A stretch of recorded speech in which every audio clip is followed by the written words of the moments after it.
नमस्कार जी। नमस्कार जी। बहन जी, क्या नाम है आपका? मेरा नाम सुनैना ठाकुर है। सुनैना जी, कहाँ से आए आप? मैं हिमाचल प्रदेश सोलन जिला से हूँ। बहन जी, संत रामपाल जी महाराज की शरण में आने से पहले आप क्या साधनाएं करते थे? मैं जो भी है हमारे साधना है ब्रह्मा विष्णु की भक्ति, व्रत लेना और दुर्गा माता की बहुत भक्ति करती थी बचपन से ही। जागरण सुनना, हर चीज़, मतलब एक परमात्मा की तलाश थी। आत्मा में भी भगवान एक है पर उसका पता नहीं चल रहा था।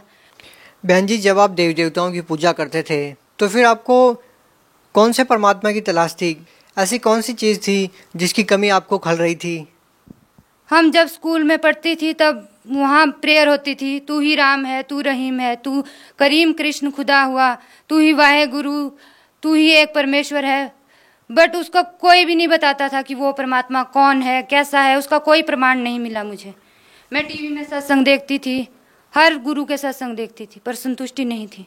संत रामपाल जी महाराज के बारे में आपको कैसे पता चला? हमारे गांव से ये जुड़े हैं विनोद दास जी, उन्होंने हमें बताया, ज्ञान गंगा पुस्तक दी और साधना टीवी पर सत्संग देखने के लिए कहा और मैंने सत्संग सुना, हर रोज सत्संग सुना और पुस्तक पढ़ी। उससे मुझे ज्ञान हुआ परमात्मा कौन है। बहन जी, यदि बात करें हिमाचल की तो हिमाचल को देवों की भूमि कहा जाता है और यहाँ पर बहुत सारे गुरु हैं, बहुत सारे भगवान हैं। इसके बावजूद भी आप सोलन हिमाचल से इतना दूर हरियाणा में जाकर संत रामपाल जी महाराज से नाम दीक्षा ली, इसके पीछे क्या कारण है? सबसे पहले तो जो हम भक्ति कर रहे थे वो शास्त्र विरुद्ध साधना थी।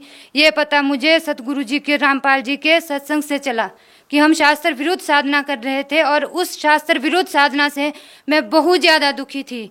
मुझे भूत प्रेत की बाधा से 5-6 साल पहले उपदेश लेने से बहुत ज़्यादा ग्रसित थी। उसकी वजह से मेरी आर्थिक स्थिति बहुत बिगड़ गई थी। सब रिश्तेदार, सब लोग बहुत दुखी थे। मैं हर टाइम, मुझे कोई छाया आती थी और वो मुझे बहुत तंग करती थी। मेरे अंदर कोई और चीज़ बोलती थी, अंदर से कोई प्रेत बोलता था। उससे मेरे बच्चे सब मुझसे डरने लग गए थे।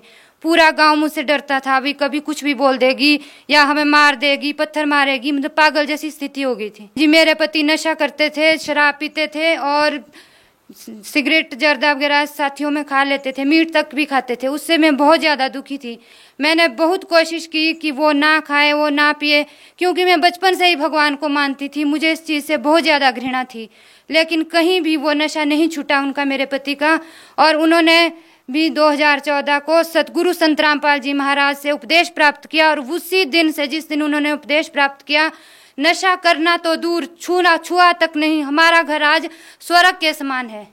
बहन जी, जैसा कि आपने बताया कि संत रामपाल जी महाराज की शरण में जाने से पहले आप बहुत सारे दुखों से घिरे हुए थे और आप भगवान से बार बार प्रार्थना करते थे कि जो भी कष्ट आपके ऊपर हैं वो दूर हो जाएं। तो संत रामपाल जी महाराज से नाम दीक्षा लेने के बाद आपके जीवन में क्या बदलाव आए? मैंने 2014 को जनवरी को संत रामपाल जी महाराज से उपदेश प्राप्त किया। जिस दिन मैंने उपदेश लिया, आश्रम में गई, उस दिन से आज तक मुझे एक बार भी वो भूत प्रेत की बाधा नहीं हुई। मैं बिल्कुल स्वस्थ हो गई। मैं हर चीज, मेरा आना जाना बिल्कुल बंद हो गया था। कहीं भी, जैसे बोलते हैं हिमाचल में देवी देवता भी छोत लगती है, कुछ भी, वो सब कुछ ठीक हो गया। आज मैं कहीं मृत्यु होती है वहाँ भी जाती हूँ, मतलब कि किसी प्रकार का कोई कष्ट नहीं है जो मुझे था। और क्या लाभ मिले आपको? आपके पति जो नशा करते थे उसमें आपको क्या लाभ मिले? वो बिल्कुल स्वस्थ हो गए और वो मेरे दुख से बहुत ज़्यादा दुखी थे, जिसके कारण हमारी आर्थिक स्थिति बहुत ज़्यादा खराब हो गई थी। बहुत पैसा इन देवी देवताओं, इन पंडितों ने हमारे को बहुत ज़्यादा दुखी कर दिया था। एक पंडित को लाते थे, वो कहते थे इसके अंदर जो भूत है उसको बलि देनी पड़ेगी, उसको बकरे का खून दो।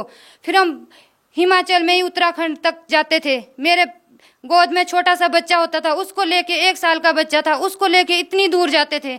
मैं गाड़ी में बैठ तक नहीं सकती थी, सो के ही ले जाते थे मुझे, और साथ में गाड़ी में खड्डू बकरा उसकी बलि देने के लिए ले जाती थी। मेरी आत्मा अंदर से रोती थी कि मुझे अपने ठीक होने के लिए दूसरे की जान देनी पड़ रही है। इतनी ज्यादा दुखी थी, भगवान से प्रार्थना करती थी। मैं बचपन से इतनी भक्ति करती हूँ, बहुत ज्यादा भक्ति करती हूँ। पूरी रात जागरण सुनती थी, तलाश करती थी उस परमेश्वर की, लेकिन ऐसा लगता था वो तलाश पूरी नहीं थी। मैं इतनी दुखी हो सकती हूँ, जो भक्ति नहीं कर रहे उनका क्या होगा, ये सोचती थी मैं अपने मन में। बहुत ज्यादा दुखी थी। बहन जी, जैसा कि आपने बताया कि संत रामपाल जी महाराज से नाम दीक्षा लेने के बाद आपको बहुत सारे लाभ मिले, आज आपके जीवन में क्या स्थिति है? आज हमारी स्थिति बहुत ही अच्छी है। मेरी सास भी बहुत ठीक हो चुके हैं। मेरी सास काफी सालों से, मेरी शादी से पहले से ही बीमार थे। कभी उनका नाक की हड्डी बढ़ जाती थी उसी प्रेत बाधा से, मतलब कि वो प्रेत बाधा पहले से ही घर में थी। उनको भी बहुत तंग करती थी वो प्रेत बाधा। मेरी सास को खून की उल्टियां हुई नाम उपदेश लेने से पहले। फिर उन्होंने संजीवनी अस्पताल सोलन में उनका इलाज करवाया। उन्होंने कहा कि इन्हें कैंसर हो सकता है और इनकी बीमारी ठीक होने लायक नहीं है। फिर जब उन्होंने सतगुरु रामपाल जी महाराज से उपदेश प्राप्त किया तो उसके बाद वो धीरे धीरे बिल्कुल ठीक होने लगी और आज ठीक हैं। बहन जी, जैसा कि आपने बताया कि संत रामपाल जी महाराज से नाम दीक्षा लेते ही आपको जो कष्ट थे, आपको जो ऐसा बीमारी थी, आपको जो भूत प्रेत की बाधा थी, उनसे आशीर्वाद लेते ही आपके जो सारे कष्ट थे वो दूर हो गए।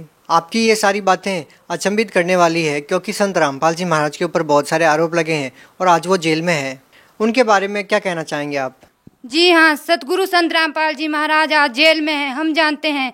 लेकिन वो शास्त्र के अनुसार भक्ति बताते हैं, गीता जी के अनुसार भक्ति बताते हैं और सही भक्ति बताते हैं। उनकी भक्ति से ही हमारे ये कष्ट भूत प्रेत बाधा ठीक हुई। हम हर रोज परमात्मा का दिया हुआ नाम सुमरन करते हैं, उनकी यथार्थ भक्ति करते हैं, अपनी गीता जी के अनुसार भक्ति करते हैं। बहन जी, आप भगत समाज को क्या संदेश देना चाहते हैं?